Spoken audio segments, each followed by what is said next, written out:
Olá, eu sou a Cláudia Penteado, editora da Fast Company Brasil, e a conversa hoje é com a Viviane Mosé. Ela é poeta, escritora, filósofa, psicóloga, psicanalista, especialista na elaboração e implementação de políticas públicas, mestre e doutora em filosofia. Viviane, seja muito bem-vinda a essa conversa com a Fast Company Brasil. Um prazer, Cláudia, estar aqui com vocês. Uma alegria mesmo. Viviane, me explica como é ser filósofa no mundo de hoje, mais precisamente em outubro de 2021. Nunca foi tão fácil, Cláudia, porque a filosofia ela dá conta dos grandes abismos da civilização, né?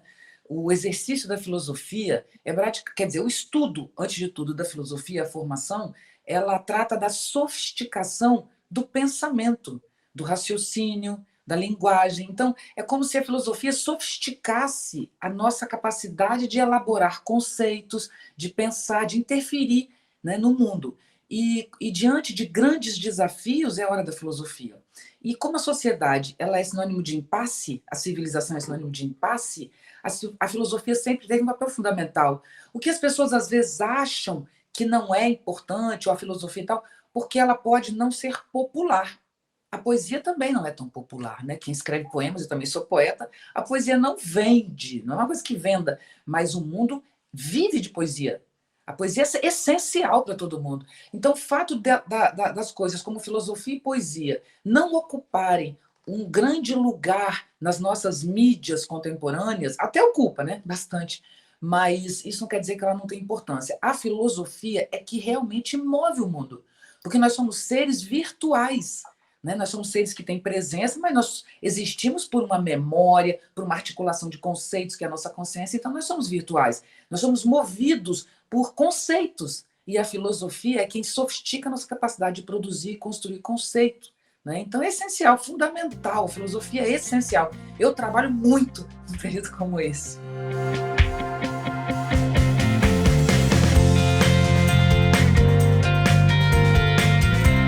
Há 20 anos faço palestras, né? E há 20 anos eu trabalho com o mundo corporativo.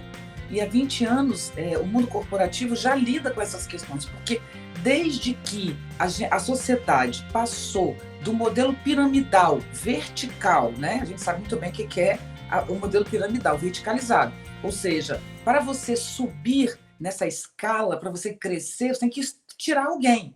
Porque crescer significa diminuir o acesso de pessoas. Né? Isso era o modelo piramidal, que desde o Egito, com Amon-Ra, que era um cara que se dizia o gestor dos vivos e dos mortos, né? Porque ele se dizia faraó e Deus, que a gente tem esse modelo horizontalizado. A pirâmide mesmo são 4 lados e cada um dos lados lança para cima um algo. Então é uma ode ao totalitarismo, a pirâmide. Por isso que ela nasceu no Egito, né? Por que os egípcios gostavam de pirâmide tanto? Porque a pirâmide é a forma da primeira ordem que durou até ontem, que é a piramidal. O que é uma ordem? É uma estruturação necessária para que o mundo exista. Porque nós temos pessoas, hoje temos 7 bilhões e 800 milhões de pessoas, mas sempre, desde que existe a aglomeração, é preciso ordenar, é preciso um modelo de gestão. Isso é fundamental. O modelo era piramidal. Com a sociedade em rede, houve uma quebra desse modelo piramidal. Né? Essa quebra está acontecendo, na verdade, desde a linha de montagem, né? Que não é um que produz, é uma combinação. Mas, de fato, foi a sociedade em rede, a capacidade de conectar horizontalmente pessoas, a possibilidade de acesso é o que criou a sociedade em rede, e isso horizontalizou o modelo de gestão. Né? Então, essa passagem de um modelo verticalizado que vem basicamente do início da civilização até o final do século XX, era um modelo piramidal. Quando a gente foi para esse outro modelo, que não é só um modelo horizontalizado, mas é fundamentado na virtualidade e não na presença, né? E não na materialidade, porque ter poder era ter terras, depois passou a ter ouro, barras de ouro, e depois ter dinheiro. Mas dinheiro era uma coisa que existia antigamente, tinha papel, né? Hoje não. Hoje o dinheiro é absolutamente virtualizado, ele é apenas um número que você tem lá no banco, no caixa eletrônico, não tem nem correspondente material. Esta passagem do material e do presencial para o virtual, e etc., e para o horizontalizado, né? Isso criou, entre esses dois modelos, um caos, porque não há passagem, não há ponte do modelo verticalizado para o horizontalizado. É Uhum. quebra e nasce um outro modelo, né? Então, desde que a sociedade em rede nasceu, nós estamos, todos nós, não só pensadores, filósofos, mas todas as pessoas que estão vivas, né, nessa sociedade, nós estamos tentando reconstruir pontes horizontalizadas. Antes tinha uma ponte que nos ligava ao patrão, que nos ligava ao pai, que nos ligava ao presidente. Hoje, a gente tem que criar infinitas pontes para reordenar esse modelo, porque ele é feito de circularidades que se tangenciam. Isso também é uma ordem, né? Então é isso gerou uma infinidade. E a filosofia, nessa hora, é fundamental. Você vê, nós temos Karnal, nós temos Clóvis de Barros Filho e nós temos, que eu adoro, Cortella, que eu adoro. Então, nós temos 3 homens aí que ocupam teatros com 2.000 pessoas falando de filosofia. Isso é contemporâneo no Brasil. Eu não faço isso tudo, não, mas eles conseguem. Falando de empresas, você participou de um projeto recentemente que foi o experimento da montanha para a cerveja Patagônia, né, da Ambev. Sim. Nesse experimento, 20 pessoas exaustas foram convidadas a subir a montanha, não é isso? E romper com a rotina, e claro que essa experiência foi transformadora na saúde mental delas. Você pode contar um pouco como é que foi essa experiência, a sua interferência nisso? A interferência nessa experiência, ela é muito conceitual, né? Porque eu trabalho essas questões há muitos anos. Então, eu fui uma grande inspiração para tudo isso e ajudei a amarrar esses conceitos. Por quê? Primeiro, eu moro na montanha, né? Eu moro no Alto da Boa Vista. Eu subo 15 minutos numa estrada que só tem árvores até chegar na minha casa. Então, eu estou a 15 minutos da civilização. Não é pouca coisa, não, é muita coisa, né? Para quem mora no Rio sabe disso. Então, eu vivo na montanha e eu tenho clareza de que... o Nietzsche, que é um filósofo que eu uso muito, ele tem uma frase que diz assim: é preciso subir ao alto das ideias humanas para de lá olhar a volta. Por quê? Porque se você olha, estou falando primeiro filosoficamente, depois a gente passa para o pessoal. Se você olha hoje a civilização na mesma horizontalidade que a gente está falando, né? Agora, e os jovens fazem muito isso, infelizmente, porque a gente tem um grau de depressão, automutilação, suicídio muito alto, né? Porque quando você olha hoje a sociedade desintegrada, que, como eu disse antes, né, de passagem de modelo, quando você olha a sociedade desintegrada nesta altura, aqui, da sua própria altura, você entra em desespero. Você vê o futuro de pandemia, de fome, de conflito, né, de polaridade. Então, o mundo passa situação ambiental grave, econômica, de desigualdade social. Tudo isso é muito grave. Então, quando você olha as coisas daqui, você submerge. O peso da civilização te abafa e te diminui. Quando você sobe e olha isso em outro grau, você vê o que eu falei no início dessa conversa. Eu disse, passamos por meio de transição, a sociedade vivia esse modelo, agora vive esse modelo. Então, é preciso sair da base da sociedade e olhar de outro lugar. Que lugar é esse, objetivamente falando?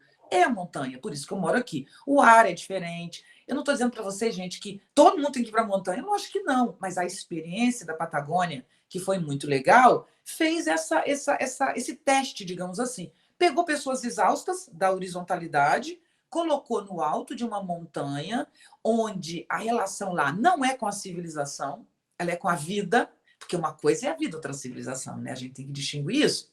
Civilização é a bolha de valores morais, de regras, de convívio. Então, o que é ser feliz, por exemplo? Né? Ser feliz é estar dentro de um padrão, né? É não ter celulite, é não ter ruga, é ser jovem. É meio isso, assim, meio dentro de uma lógica, né? Quando você pensa não na civilização, nas curtidas, nos carros, nos dinheiros, nos objetos, e pensa na vida, você entende que um dia você nasceu, um dia você vai morrer, e é uma trajetória incompreensível e belíssima, e milagrosa, e difícil, e sofrida, mas isso chama-se vida. Outra coisa é o que a gente faz com a vida na Terra, aqui na civilização, entende? Então, deslocar-se dos desafios da civilização, que é o imediato, e se colocar no geral, muda a sua forma de ver, entende? E a experiência foi muito bacana, porque fez um filme lindo e muito honesto, né? Porque aquelas imagens são honestas, as pessoas realmente se viram de fora. É preciso se olhar de fora, né? E a montanha tem essa referência. E eu uso muito também, trabalho, inclusive, faço um espetáculo com a Miradade, que é um grande diretor de teatro de rua aqui no Rio de Janeiro, um cara bem conhecido, né? Então ele está interpretando o Zaratustra. O Zaratustra é um personagem do Nietzsche que faz exatamente isso. Ele sai da civilização, porque está exaurido, sobe a montanha e fica 10 anos para se recuperar. Depois ele volta cheio de vida, tendo o que dizer. E eu faço isso no teatro, inclusive. Então, tudo isso me levou para a Patagônia, porque realmente eu combino com essa ideia. E eu gostei demais do trabalho. Fiquei muito honrada de fazer, fiquei muito feliz mesmo. Ficou muito bacana mesmo. E tem uma coisa metafórica mesmo, né, de subir a montanha, assim, de Tem, conseguir olhar as coisas em perspectiva, porque nem todo mundo pode subir a montanha de verdade, né? Eu acho que todo mundo está exatamente. precisando muito subir a montanha, pelo menos metaforicamente, né, para ter uma perspectiva.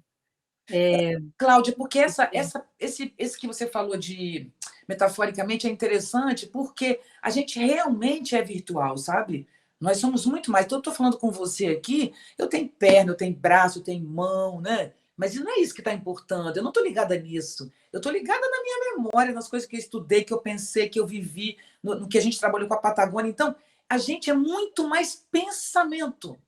Por isso que eu gostei do que a gente fez, do filme que a gente fez, porque ele é um filme que diz para você o seguinte: olha a tua vida de fora, e se você puder ir à montanha, vai mesmo, porque é legal, de verdade mesmo, é muito legal. Mas se você não puder, perspective a tua vida. Então, isso serve também como metáfora, sabe? E a gente pode, pela metáfora, atingir isso que a gente não necessariamente consegue ir à montanha, quem não consegue.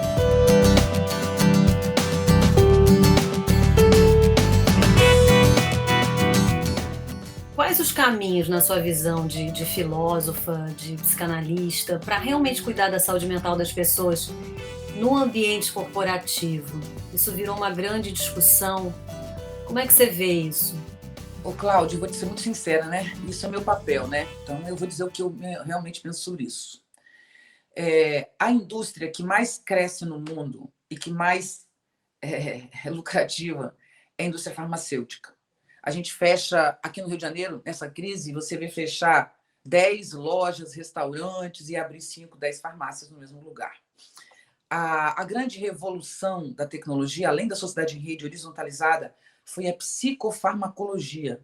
As medicações, há 25 anos atrás, quando eu estava na universidade, elas eram muito ruins, eram um mal terrível. As pessoas precisavam, porque as pessoas precisam de medicação, né? Especialmente quem tem dificuldades graves. E essas pessoas tinham uma medicação muito ruim e tinham efeitos colaterais terríveis. Isso era muito ruim. A psicofarmacologia cresceu muito e produziu medicações muito eficientes. E isso adoeceu o mundo, entende? A gente não precisa de medicação para lidar com a saúde mental. Não precisa, não. A gente precisa de coragem e de ousadia. Porque a vida em si é problema e desafio. Pense bem. Pense numa grávida. Pensa como esse bebê nasce. Olha como esse bebê nasce. Ele implica em dor, ele implica em conflito. Quando essa criança nasce, ela chora, porque o ar, quando passa pela primeira vez na gente, aqui no nariz, e você respira, dói. Então a criança grita quando respira sozinha pela primeira vez. Isso é um fenômeno da vida. Então, quando a gente cresce, quando a gente se potencializa, é porque a gente ultrapassou barreiras. O universo está em expansão, não é isso? As galáxias não estão em expansão? A vida orgânica também está em expansão.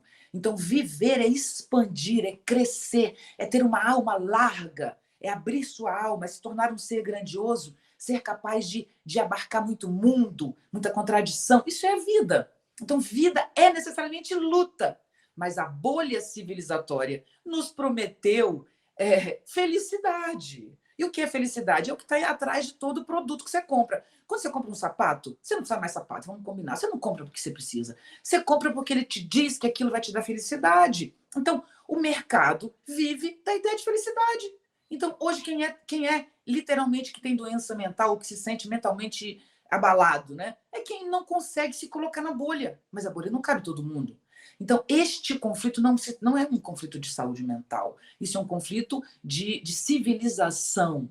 É um conflito de uma civilização completamente em crise. Porque se nós temos esse modelo de felicidade, que envolve comprar produto, e a gente sabe que comprar produto não produz felicidade, senão Gisele Bündchen, que tem todas as coisas no mundo, não estava escrevendo um livro sobre síndrome do pânico. e falando de depressão. Se Gisele Bündchen tem síndrome do pânico e depressão, não é tendo produto que você vai viver bem. Mas a gente acredita nisso.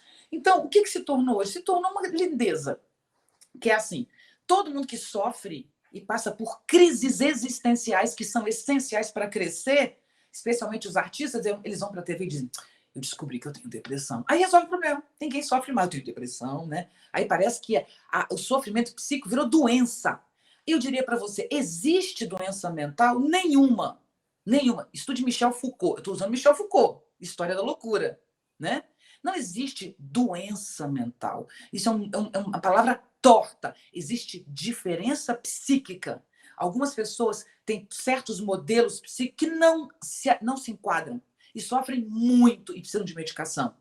Tem outras cuja diferença psíquica, como é o meu caso, te torna uma pessoa famosa. Foi uma doença mental que me trouxe onde eu estou. Eu sou poeta, tenho uma sensibilidade exacerbada, mas a minha sensibilidade, felizmente, vem de uma família que gostava de arte. E eu transformo minha dor em poesia, em fala, em pensamento. Então, a grande questão hoje da doença mental é diagnosticar tristeza como depressão. Isso é grave, porque a pessoa fica doente quando ela ganha um diagnóstico de doença. A outra é o uso indiscriminado de medicação psiquiátrica para dar conta da dor. Dor e sofrimento são próprios da vida, isso não é uma doença, entende? Então, o que seria a solução, que é a tua pergunta? Numa empresa, eu trabalho já com as empresas sobre isso, mas no momento eu trabalho muito com educação, por causa da pandemia, né? Os sistemas de educação privados e públicos, né? O que a gente fala? A gente fala o seguinte: se você entrar numa escola hoje, numa empresa, se você quer estar bem e fazer as pessoas trabalharem mesmo, que é o que você precisa, e produzirem, que é o que você precisa, você tem uma atitude política. Produz alegria. Produz alegria. Não procure medicação. Tente, claro, se você precisa mesmo, tem uma hora que você pode procurar medicação, e elas são boas, mas evite. Tente produzir alegria. Descubra como você se sente no mundo, o que te alimenta, o que te enfraquece. Isso produz saúde mental. Arte também é essencial para produzir. Finalmente, não se deve lutar contra a doença mental, deve-se produzir saúde mental. É isso que a gente tem que fazer no mundo. Você acredita num processo genuíno de transformação do ambiente de trabalho das empresas? Porque elas estão, né, buscando um equilíbrio maior, buscando transformar seus ambientes. Você acredita nisso? Acredito piamente. Inclusive, eu já trabalhei com as maiores empresas do Brasil nesses últimos 20 anos. Né? Meu trabalho não é internacional, eu também não falo bem inglês, mas no Brasil eu conheço tudo. De todas as empresas, trabalhei com todas. Então, todas não, mas as grandes sim. E a gente tem muitas variações de empresas no Brasil, muitas. Você tem empresas que têm um tipo de relação mais aberta. Por exemplo, algumas empresas que eu acompanhei bem de perto aqui no Brasil, algumas multinacionais, inclusive, mas que estão no Brasil, né, mudaram radicalmente o seu ambiente de trabalho. Então, tem empresas em que você tem pontos de trabalho, mesas, onde você liga o teu laptop, mas o teu trabalho é o teu laptop. Então, quando você chega, você senta onde está vazio. Você não tem uma mesa própria, entende? Isso faz com que todos os colaboradores circulem. Então, você sempre está trabalhando com alguém diferente. Eu cheguei nessa empresa, que eu não vou dizer o nome, mas eu cheguei lá para trabalhar, para fazer uma palestra, exatamente para o primeiro time, os líderes dessa empresa. E eu encontrei um senhor no corredor, batendo papo, e ele era o presidente da empresa, o CEO. E ele marcou comigo uma reunião na sala de reunião, porque nem ele tinha exatamente um ponto fixo para trabalhar. Então, muito interessante. Tem pontos nessa empresa, o visual é muito legal, as conexões físicas, é tudo muito aberto, e você encontra em todos os lugares sanduíche, café, coisinhas agradáveis, as pessoas trabalham rindo, convivendo, sabe? E é incrível. Isso leva à inovação, isso é um novo mundo. Essa empresa que eu estou citando, ela literalmente, fisicamente, construiu um modelo de gestão horizontalizado. Isso é muito difícil, né? Mas é o que a gente está lutando. Tem diferença, muita diferença. E se você está ouvindo a gente e você está numa empresa, eu diria para você, o que é essencial para que essa empresa seja contemporânea, ou seja, para que ela se mantenha no mercado, né? Que é o que a gente quer numa empresa, para que ela seja contemporânea e lide com os desafios contemporâneos sem ser destruída por esses desafios, é construir modelos horizontalizados de gestão, onde quem, bem ao pé da letra, quem manda e quem obedece continua existindo. Tá? Isso não quer dizer que não existe quem está acima e quem está abaixo. Não. Só que, quando você produz uma horizontalidade, há uma mobilidade de posicionamento dependendo das questões apresentadas. Então, dependendo do que a gente está discutindo, o rapaz da portaria é mais importante do que o gerente de um determinado negócio, entendeu? Então, isso faz com que todo mundo, de alguma maneira, tenha importância e trabalhe. Isso existe? Existe em muitas empresas. O Brasil tem inovações incríveis. Eu já participei de coisas de ficar comovida em empresas brasileiras, acredito mesmo. Eu te perguntei isso porque, ao mesmo tempo em que a gente percebe que o trabalho foi flexibilizado, que as empresas estão mais preocupadas com isso, nunca houve tantas pessoas como hoje estressadas, com burnout. Tem um fenômeno global acontecendo, mas isso eu acho até que é um outro assunto que tem mais a ver com propósito, com sentido, que é uma demissão, eles até deram um nome, The Great Resignation, por um fenômeno de demissão de pessoas sênior, que não são necessariamente não os millennials e as novas gerações que a gente sabe que não querem entrar nesse sistema tradicional de trabalho mais aqueles contratos mais draconianos que sempre existiram, né, e estão buscando outras coisas e outros caminhos, mas são profissionais já estabelecidos e que estão pedindo demissão e saindo porque não estão encontrando mais sentido naquilo, né, no excesso de trabalho, no excesso de horas, no desequilíbrio com a vida pessoal. Então, assim, por outro lado, também a gente vive a questão da precarização do trabalho, as grandes empresas da chamada nova economia, que pelo manto da sob o manto da flexibilização e da independência e do empreendedorismo de cada um, no fundo está explorando as pessoas, né, e está tolhindo as suas possibilidades de crescer e de se desenvolver, mantendo as pessoas num nível de pobreza e de dificuldade. Quer dizer, como é que você vê esses contrastes que ainda existem no É nosso que a mundo? questão, a gente não pode mais segmentar os temas, né? Então, nós não temos problemas com empresas, ou com a vida pessoal, ou com o meio ambiente. Nós temos uma civilização que desaba na nossa cabeça, né?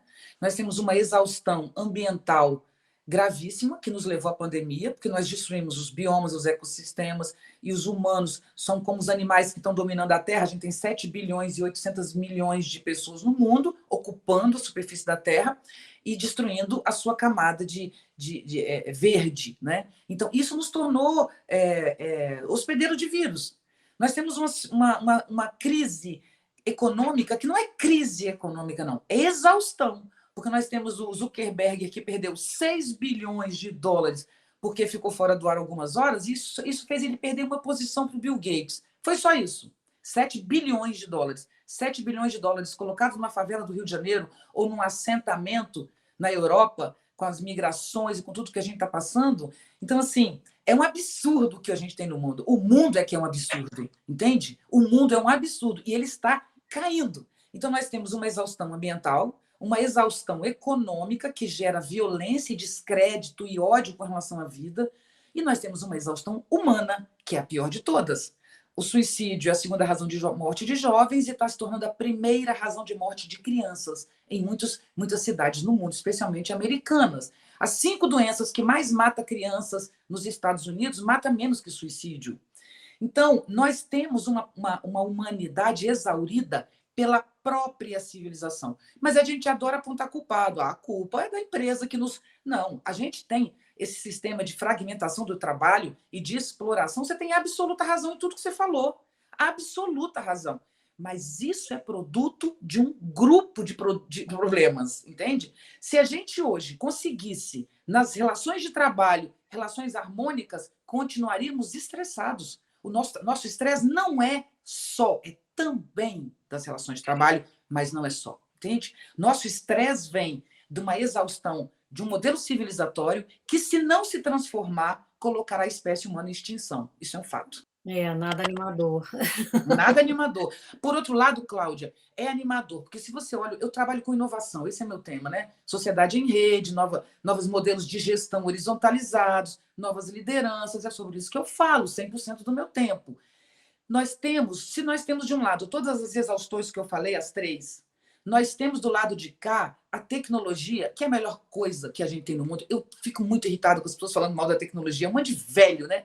Velhos, eles são jovens, eu acho sem paciência para isso. Se na pandemia o mundo, a máquina do mundo que gira o mundo, né? Que a gente tem um mundo globalizado, é um mundo só. Essa máquina poderia ter desabado na pandemia pela ausência de trabalho. E ela não desabou porque a tecnologia nos forneceu o trabalho remoto. A tecnologia nos salva o tempo inteiro. O problema é quem usa a tecnologia. Então, nós hoje temos condição de recuperar os corais do mar, o que é fundamental para a respiração do planeta. Nós temos condição de recuperar os biomas, nós temos condição de clonar animais praticamente extintos. A gente tem tecnologia, por exemplo, um país nórdico, que eu não me lembro o nome, eu li isso há pouco e creio que seja real, é capaz de produzir com o CO2 do ambiente, transformar isso em pedra. Eu fiquei chocada. Isso é inovação. Então, a gente tem tecnologia para sair do impasse civilizatório que a gente vive. Temos, isso é muito animador. O que falta, o que eu afirmo é, se nós tivéssemos hoje no mundo 200 lideranças com consciência do que eu falei agora, de que a máquina está para cair, a civilização, e a terra que nos suporta e sustenta está em exaustão, todo mundo sabe, isso é muito grave, mas 200 líderes conscientemente no mundo hoje, em 10 anos a gente tem outro mundo. A gente tem como mudar esse quadro rapidamente pela própria inteligência e sofisticação do pensamento que produziu inovação e produziu o que a gente está vendo aí. Onde está o problema? Nos valores morais, na ideia de que o consumo é o sentido da vida, na ideia de que lavar minha roupa, de que fazer minha comida, de que cuidar da minha casa é uma coisa que me diminui. Então, eu tenho que ganhar dinheiro para terceirizar. Então, o que nós nos tornamos? Nós nos tornamos pessoas que terceirizaram a vida, pagam para isso, e depois estão deprimidos porque não tem sentido a vida. Mas o que as pessoas fazem das suas vidas, além de ganhar dinheiro e comprar coisas, né? Esse é o problema. Desgasta o meio ambiente, excesso, e não produz alegria. Eu nunca vi realmente bens materiais produzirem o bem-estar. Ele produz competição, por exemplo. Eu tenho um cabelo que eu fiz, eu tenho uma roupa que não sei o que lá, e você não tem. Agora, bem-estar envolve uma alma larga, grande, capaz de sofrer e fazer do sofrimento a arte e vida. Entende? O sofrimento não vem para nos diminuir, ele vem para nos provocar. Então, quem é capaz de transformar sofrimento em ação é uma pessoa madura. Ser maduro é ser capaz de lidar com as frustrações. E ser gênio é quando as suas frustrações produzem para você dignidade, lucro e ainda por cima, reconhecimento.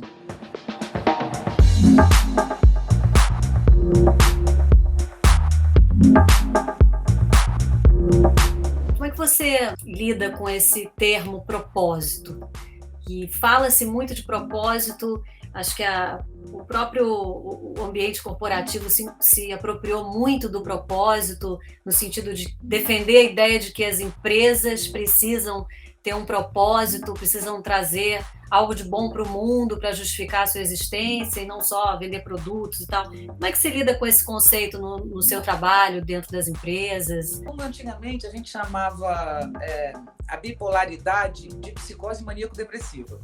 Depois ela chamou bipolaridade, a mesma coisa. Ela mudou de nome para vender mais matéria de revista, de jornal, de televisão. Ela mudou de nome para ter novos medicamentos. Ela mudou de nome para ter novos profissionais do mercado, médicos, psicólogos, terapeutas, massagistas, para responderem. Então, a civilização, essa que desaba, ela cria sempre um nome novo para a mesma coisa, né? As empresas tinham uma missão. Não sempre tiveram missão?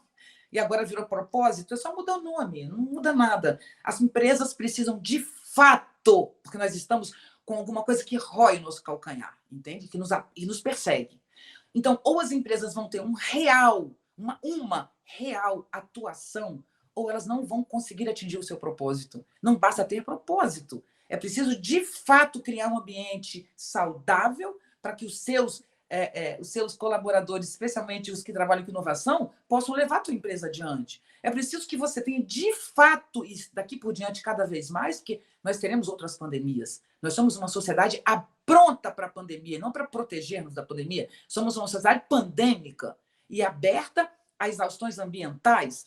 Né? A gente teve no Brasil 20 cidades com neve e a gente tem 45 graus de calor na Europa. Então, isso tudo coloca a gente numa instabilidade que a qualquer hora a gente precisa se articular para poder sobreviver. Né? Então, diante de tudo isso, as empresas cada vez mais, com essa civilização que desaba e tem grandes desafios, a gente vai conseguir, como público, como consumidor, identificar claramente a empresa que, de fato, realiza essa ação e aquela que fica no propósito e na missão. Né? Não bota no mundo, fica só no discurso, né?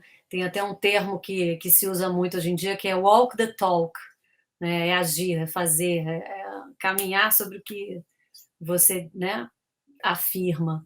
Se não tivesse caindo o mundo na nossa cabeça, porque a gente não quer admitir o que eu estou falando. Em todas as palestras eu falo isso que eu estou falando para vocês. E as pessoas acordam. Entende? Presta atenção. Não é o problema da uberização do trabalho, não é o problema. Não é esse o problema. Claro que isso faz sofrer. O problema é muito maior. A espécie está em risco de extinção. Isso é real. É real. Nós vamos ter várias pandemias. E se a gente tiver uma pandemia com um grau de letalidade maior que esse, nós vivemos em bolsões de miséria. Os 7 bilhões e 800 milhões de pessoas vivem na miséria, comendo lixo, agarrados em bolsões, no Brasil, na China, nos Estados Unidos, inclusive, no Canadá, no mundo inteiro, você encontra lugares, mesmo em países que aparentemente não têm isso, as pessoas vivem aglomeradas umas em cima das outras. Como é que você trabalha sanitarismo no meio disso? Que segurança sanitária você vai ter numa sociedade que se come lixo, em que crianças vivem no abandono que vivem? Então, essa sociedade, ou a gente vai ter pessoas vivendo um pouco melhor, com dignidade, ou as pandemias vão destruir essa civilização. Destruir essa civilização. E a gente sabe isso. Todo mundo que está trabalhando como eu hoje com a pandemia sabe que nós estamos tendo um alívio, mas, por exemplo, se as pessoas nos Estados Unidos, no Brasil e no mundo não entenderem que vacina é necessário, quem não se vacina fortalece a cepa do vírus. Então, cada vez os vírus se fortalecem. As pessoas vão se vacinar todas? Não. O presidente do Brasil disse que não vai se vacinar nunca. Imagina a situação. Então, não se vacinar é fortalecer os vírus e aumentar a pandemia. Enquanto isso, os bilionários estão indo para o espaço, buscando outros mundos, né? Porque ridículo, né?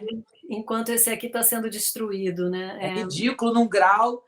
Ele vai achar o quê lá? Vai lá, fica lá no espaço. É ridículo, é ridículo. É vergonhoso, entende? É um mico internacional. Uma pessoa ir para o espaço é uma vergonha. Alguém que tem bilhões de dólares e que para ele não tem valor. Cláudia, pensa comigo, economicamente.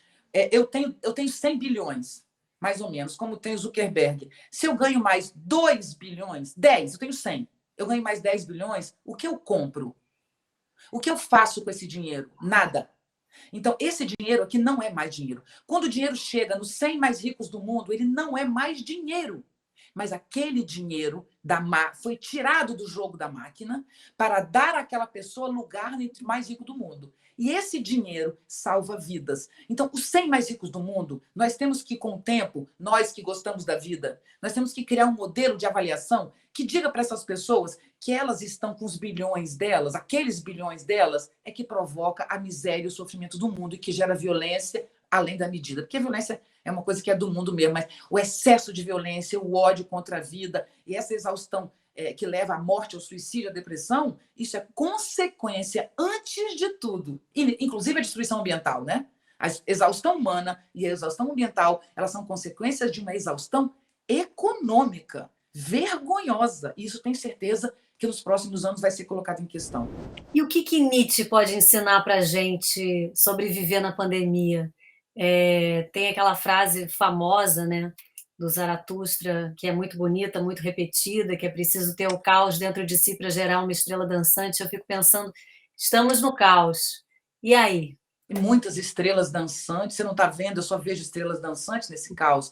Eu vejo coisas incríveis acontecendo, sabe? As pessoas estão passando por sofrimentos inacreditáveis. Só que as pessoas acreditam em humanidade, né? Elas acreditam nas palavras, acreditam na humanidade. Eu já estou falando como se fosse o Nietzsche. Amores da minha vida, humanidade não existe, é só um nome, né? Então tem pessoas, cada uma diferente da outra, com uma digital, morando no mundo inteiro. Ah, mas o ser humano não muda. Você acredita em ser humano também? Quer dizer que o ser humano é igual no mundo todo? Não tem nada que nos identifique. Não existe algo próprio. Cada um de nós é um ser. Isso é lindo de morrer. Então, tem muitos seres, hoje eu conheço, produzindo estrelas bailarinas.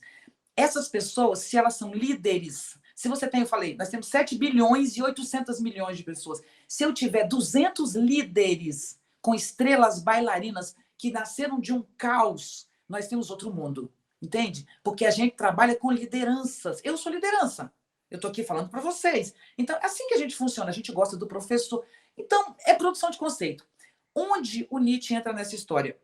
O Nietzsche, no final do século XIX, por isso foi tão mal visto, viu o que eu acabei de falar desde o início, que a civilização era uma bolha sobre a Terra e que o modelo civilizatório que o humano construiu na Terra, sendo que o humano é filho da Terra e não de Deus, ele pode ter Deus, gente, tá? Não estou negando Deus, esse é outro assunto. Só estou dizendo que nós nascemos da Terra. A água que gerou vida, produziu unicelulares. Dos unicelulares, nós somos para os pluricelulares. Fomos para os peixes, para os anfíbios, para os répteis, para os quadrúpedes, para os bípedes. Nós somos apenas isso, bípedes, que têm capacidade de memória. Entende? Então, nós somos filho da Terra. E, no entanto, construímos na Terra uma civilização que odeia a vida. Nós não queremos a morte, nem a solidão e nem o sofrimento. Então, nós não queremos a vida, porque vida envolve morte, solidão e sofrimento. Então, diz o Nietzsche, essa civilização que nasceu com um modelo lógico-racional de excluir a diferença, porque lógico-racional é uma invenção do nosso raciocínio, o modo como a gente raciocina é uma invenção grega, e fortalecida pelo pensamento cartesiano, esse modelo de pensar linear, que põe de um lado bonito e outro feio, que é chamado de lógica racional, diz o Nietzsche, vai chegar uma hora que a vida vai pegar esse modelo lógico-racional e vai jogar ele no lixo. E toda a sociedade que se estruturou em cima dessa lógica desabará. Então, eu tenho um livro que eu quero indicar para vocês, chama-se Nietzsche Hoje, sobre os desafios do mundo contemporâneo. E eu parto de um texto, que é a última coisa que Nietzsche escreveu na vida, onde ele diz: não haverá mais noção de política, uma guerra de espíritos e não de argumentos. Guerra de espírito é a guerra de intensidade, ou seja, de raiva, de ódio, e não de argumentos. Inclusive, os montes e vales terão se deslocado, que é o meio ambiente, e isso colocará a espécie em risco. Então, a gente torce para que o ser humano se reinvente para sair desse imbróglio. Isso foi falado no final do século XIX. E eu, desde a década de 90, do início da década de 90, onde eu comecei meu mestrado, eu falo esse tema. Então, o que Nietzsche nos ensina? Ou a civilização aprende a sofrer, a se restringir e entender que o abismo e o impedimento é algo que tem que te obrigar a ser maior do que você é, que o humano vive exatamente como as galáxias em expansão, o universo está em expansão e a vida orgânica também. Então, vida é necessariamente eterna superação de si. Quem está se superando está bem. Não é quem tem dinheiro, é quem está se superando, é quem se torna cada dia maior que ele mesmo. E isso faz a gente viver bem. Então, o Nietzsche está dizendo, ou a gente aprende isso, ou a gente acaba. Ou a gente para de colocar produto no lugar do sofrimento, da solidão e da morte e enfrenta esse desafio, né? E aí junto está a arte, a poesia, né? A dança, que é fundamental para lidar com o sofrimento, ou não dá mais. Isso é o Nietzsche. E as pessoas acham isso horrível, eu acho isso maravilhoso. É maravilhoso mesmo. E é um conceito de alegria, né? Me lembra o conceito de alegria que o Newton Bonder ele escreveu recentemente um livro que fala sobre esse conceito de alegria, como a gente confunde alegria com felicidade e a importância de manter a alegria nesse momento e na dor, inclusive. Exato. Né? Como é que você encara esse conceito de alegria, assim, alegria como energia vital num momento Quem como falou esse? sobre isso, Cláudia, de verdade, na história da humanidade, só tem uma pessoa que falou sobre isso na história da humanidade, chama-se Spinoza.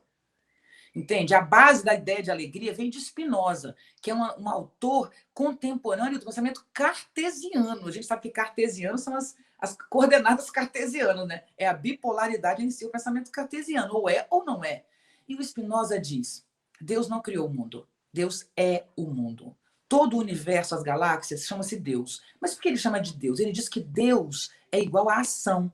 Então, vida é igual a Deus. Vida e Deus é igual a ação, movimento. Só que este movimento tem uma característica, chama-se alegria. A vida é uma vibração alegre. É um poema meu, uma frase minha. Mas de onde eu tiro isso? Que a vibração própria da vida, diz Spinoza, chama-se alegria. Quando você está vinculado à vida, você necessariamente ganha alegria. Alegria é uma vibração afirmativa.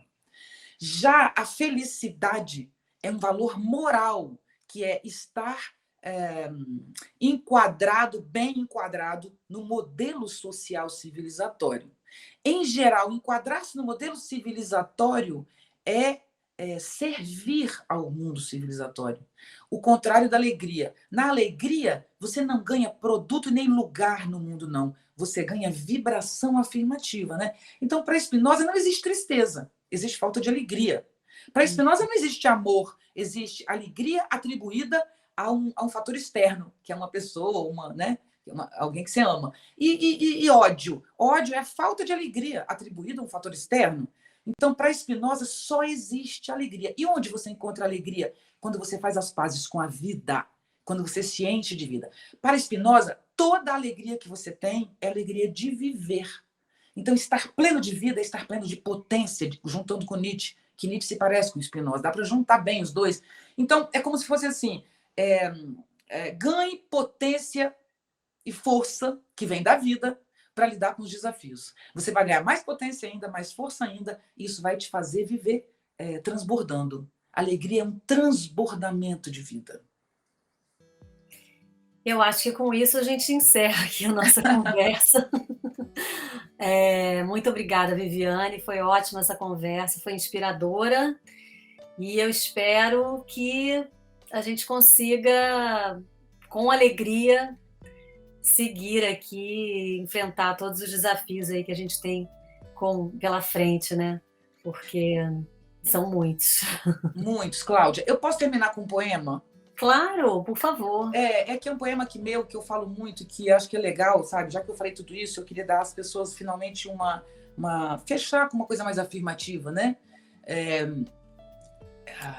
A partir de um dia qualquer, eu não estaria mais aqui. Sob este sol de inverno, sob esta luz sedutora a tocar minha pele. A partir de um dia qualquer, eu não mais me moverei por esses espaços escondidos entre as coisas, por esses sutis abismos para onde me guiei por minhas próprias mãos. E não transbordarei, não exultarei como de costume. Haverá o dia em que o gosto na boca do café e do poema não mais encontrarão em mim um corpo onde deitar. O som das matas, o vento nas folhas, meu filho dizendo mãe, não mais perpassarão meus sentidos. As festas de rua, os banhos de mar continuarão sem mim. Então que o meu rastro, em forma de culto e de reza, em forma de mantra e de música, seja o registro de um amor incondicional pela vida. A esta vida absurda, contraditória, intensa e bela, a essa vida eu dedico o meu melhor, se houver.